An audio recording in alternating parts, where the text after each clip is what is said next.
I'm Jody, 29 years old, now working from home. Hugh and I have been married for 3 years. Before transitioning to remote work, I held a consulting role at a major corporation, overseeing online operations. The decision to freelance came unexpectedly after I became pregnant, prompting me to leave my corporate job. Thanks to my background in marketing, I've been able to secure consulting projects and manage online operations, which has been financially rewarding. Hugh doesn't fully grasp the nature of my work. He doesn't realize that I earn an income, viewing my job more as a hobby. Working from home has afforded me flexibility, allowing for a peaceful pregnancy and a safe delivery of our daughter Caddy. During the initial month post-delivery, I stayed with my parents, relying on their support.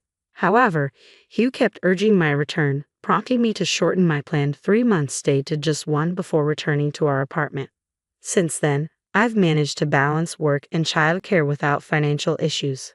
However, one day my mother-in-law Olivia proposed that we live together. We've always had a decent relationship with my in-laws, maintaining a respectful distance, so the idea of living together didn't seem entirely unwelcome. Still cautious about potential tensions between mothers-in-law and daughters-in-law, I agreed under the condition that we build a duplex. My in-laws were delighted with the prospect of living together under any circumstances, so I swiftly found a construction company that accommodated our requirements and oversaw the purchase and construction of the property. Approximately 6 months after we first discussed living together, our new home was finished. It's a duplex with shared spaces, including a common entrance. The second floor features a small kitchen and living area. It's cozy, and the construction stayed within our budget, alleviating any financial concerns I had. When the house was finally completed, my in-laws were overjoyed, and their happiness was reassuring. Olivia enthusiastically volunteered to take care of Caddy, our daughter, which initially seemed like a great help for my work. However, those hopes were quickly dashed. Once we began living together, Olivia started imposing household chores on me even during my work hours. She'd barge into my office without regard, demanding, "I'm hungry, make me something right now," or "hurry up and do the laundry, there's dust everywhere." She'd even guilt-trip me with, "If you don't clean, my allergies will act up," and complain about Caddy's cries, insisting, "She's noisy, do something about it." These constant interruptions made it nearly impossible to concentrate on work. Consequently, I often found myself working late into the night, struggling to balance work commitments with caring for Caddy, which took a toll on my mental and physical health. When I confided in Hugh about Olivia's behavior, he didn't support me. "You're the wife, you should naturally obey," he would say dismissively. His criticisms escalated with each complaint I raised. Even when I asserted, "I'm not just playing on my computer, I'm working seriously," he refused to believe me. Cody, my father-in-law, appeared to echo Olivia and Hugh's beliefs. "Working from home isn't serious, it's more like a hobby," he would often remark, showing little faith in my work. This constant skepticism began to erode my confidence, leaving me afraid that I was worthless and might eventually be abandoned due to my perceived inadequacies. Then, one day, when Hugh was off from work and everyone was at home, I was working with Caddy beside me when Hugh abruptly burst into the room with a loud noise. "Come to my parents' room right now," he demanded, completely disregarding Caddy, who started crying in response to the disturbance. It seemed deliberate. He must have known Caddy was there. Frustrated by Hugh's and my in-laws' lack of consideration for my work, I comforted Caddy and reluctantly headed downstairs. Entering the living room, I found my parents-in-law and Hugh engaged in animated conversation. Irritation began to simmer within me, reaching its limit. "What's going on?" I asked calmly, settling down with Caddy in my arms. The three of them continued whispering, their secretive demeanor making me uneasy as I waited for them to include me in the discussion. Then Olivia cleared her throat dramatically and fixed me with a stern look. "You need to leave this house," she declared abruptly. I was taken aback by Olivia's sudden statement. What did she mean by leave? Was she suggesting I go back to my parents' house temporarily? "What do you mean?" I asked, trying to steady my voice as I stared back at her, searching for an explanation.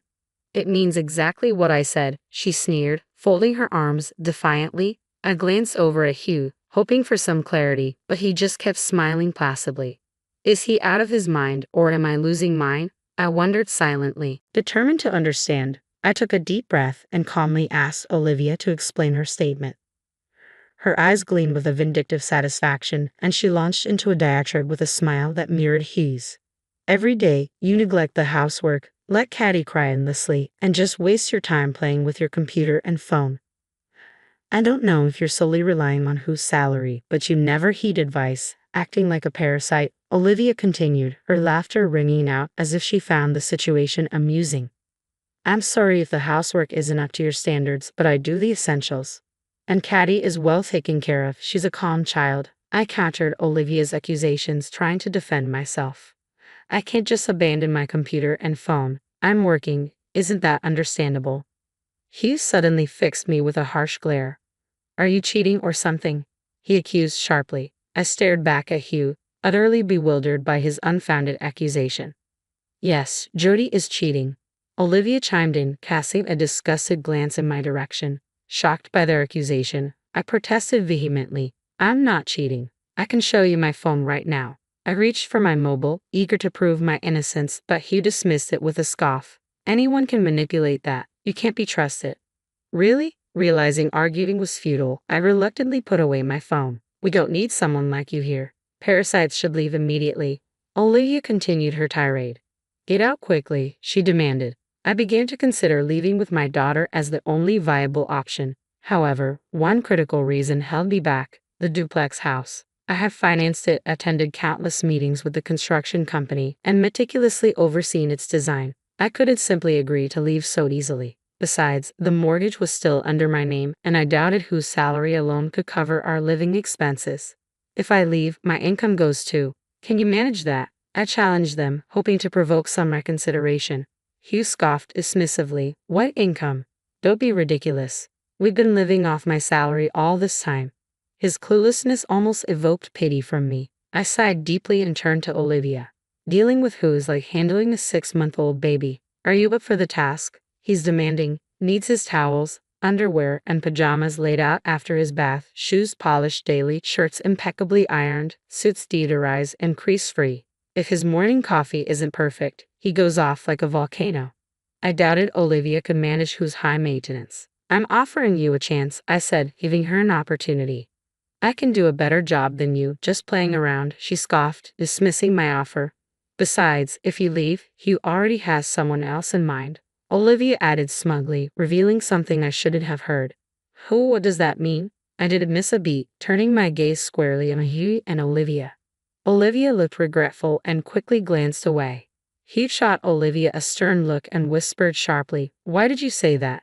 Explain yourself. The reactions hinted that Hugh might indeed have another woman. I fixed a piercing gaze on Hugh, silently demanding an explanation. Uncomfortably, he began to speak.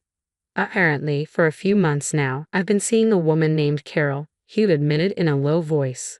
She's in her early 20s, and she was smitten with me from the start, during a business encounter. After she made her feelings clear, we started dating. Carol is beautiful, poised, and has a great personality, he added with a laugh. I found it hard to believe, considering Hugh's appearance. I couldn't imagine such a young woman being interested in him. Half skeptical, I asked Hugh for proof, thinking, if this is true, I need to secure some kind of compensation. Hugh showed me his WhatsApp conversation with Carol. As I expected, most of the messages were from Hugh, suggesting dates and paying compliments. However, Carol appeared uninterested in anything beyond professional matters, responding with polite but brief messages. There were no emojis or informal language, just straightforward replies. Taken aback by Hugh's smug expression, I struggled to find words. Quietly, I captured screenshots of the conversation, transferring them to my phone and saving them, just in case they might serve as evidence later. Then I'll leave, I stated firmly. After everything that had unfolded, any warmth I had felt toward Huey had evaporated, and I no longer cared about their reactions. I'm taking Caddy with me, I declared, observing Hugh and my parents-in-law seemingly pleased by my decision to depart. Hugh's demeanor shifted abruptly, his hands dropping to his sides. What are you talking about? You can't raise Caddy without any income, he objected sternly. Leave Caddy here. Don't be irrational, my parents-in-law chimed in, failing to grasp why I insisted on taking her with me. As far as I'm concerned, I see no reason to leave my daughter in this situation, I argued firmly. I have my own income, and I can't leave her with people who can't adequately care for her. When Caddy grows up, she'll work hard, and I'll support her. I continued, trying to reason with them. Hugh interrupted with nonsensical remarks as I spoke, further frustrating me. Why would I leave Caddy? What kind of father does he think he is? My anger surged, fueled by Hugh's self-centered remarks, oblivious to the repercussions. He's even treating our daughter like a pawn. Fine then, let's settle custody in court. Get a lawyer ready. In the meantime, I'll take care of her. I knew arguing here would only escalate tensions with Hugh and my parents-in-law. Confident in my decision, I resolved to proceed with legal action without hesitation. Once they acquiesced, I wasted no time in making preparations to leave. Over the next few days, I remained steadfast by my daughter's side, making necessary preparations. I reached out to the construction company that had built our house, laying out my situation in detail. I inquired about reputable real estate agents to sell the property. Nick, the company president, swiftly allied with me, ensuring they would manage everything. True to his word, they arranged a quick and lucrative sale, surprising me with the house fetching a higher price than anticipated, thanks to its recent construction, impeccable condition, and prime location. Simultaneously, they secured a suitable apartment for my daughter and me, mindful of my budget constraints but offering a great place at an affordable rate. I expressed my heartfelt gratitude and wasted no time in preparing for our move.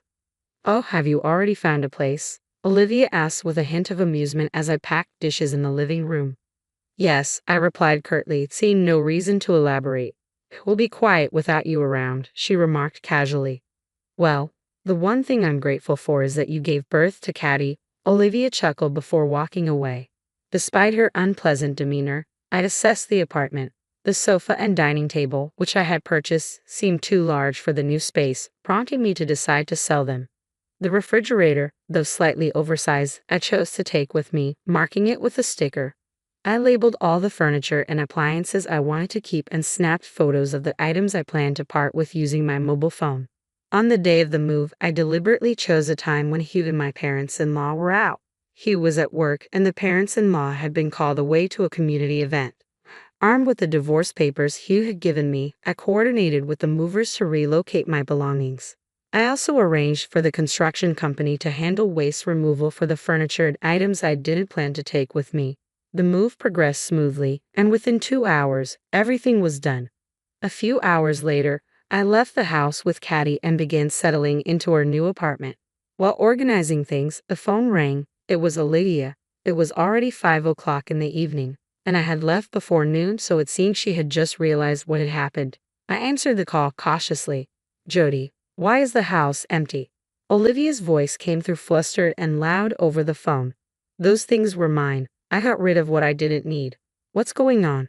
Well, I bought them myself. I have receipts and other proofs of purchase, so there's no need for complaints, I stated with a laugh. Olivia seemed speechless, responding with nonsensical protests. Oh, and I've sold the house, so please vacate within a month, I added cheerfully. Olivia sounded even more surprised. Why would you do that? The house is in my name since I oversaw its construction and have been paying the mortgage. Olivia tried to argue, but I ended the call before she could say more. Afterward, I received numerous calls from my parents-in-law and Hugh, but I chose to ignore them all. My priority was swiftly settling the apartment for Caddy's comfort, leaving no room for distractions. I also sought legal advice, and all future communications were directed through my lawyer. Months passed, marked by persistent negotiations, and I successfully secured custody of Caddy. The reasons were straightforward. I had substantial financial stability, had been Caddy's primary caregiver, and my work-from-home setup allowed me to provide ample time and care. Hugh, who had presumed he would automatically gain custody, was stunned and bitterly exclaimed, "I never needed that girl anyway," storming off in frustration. Relieved to finally enjoy a peaceful life with my daughter, a sense of tranquility washed over me. However, my parents-in-law and Huey had yet to vacate the house. Uncertain of my next steps, I received a call from the president of the construction company. With resolve, I simply stated, "Please evict them." Understanding the situation, the president chuckled heartily and assured me, "Consider it done," before ending the call.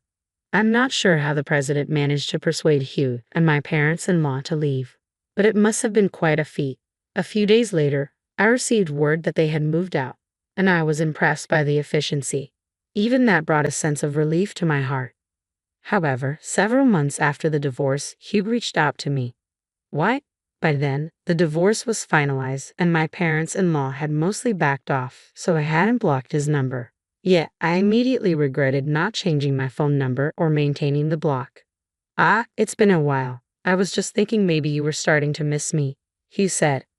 What is he even talking about? I felt more liberated than ever after the divorce, not having to worry about him. Still, I listened to Hugh's words. Apparently, Hugh had been dumped by Carol and thought I was his only option left. The way he got dumped was quite something.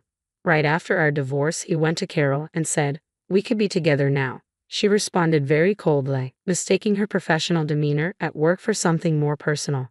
Hugh even showed up at her home, resulting in a restraining order from the police. I recounted. He claimed, "I dumped her, but frankly, I had no interest in his story." I hung up while he was still talking and promptly blocked him. I blocked all messages and later changed my phone number, starting fresh.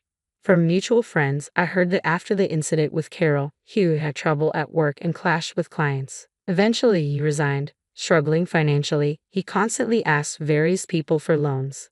Perhaps my parents-in-law are looking after him, but with his modest income, it's unlikely he's leading a stable life. As for me, I'm living a fulfilling life with Caddy, focusing entirely on our present, which brings me immense happiness.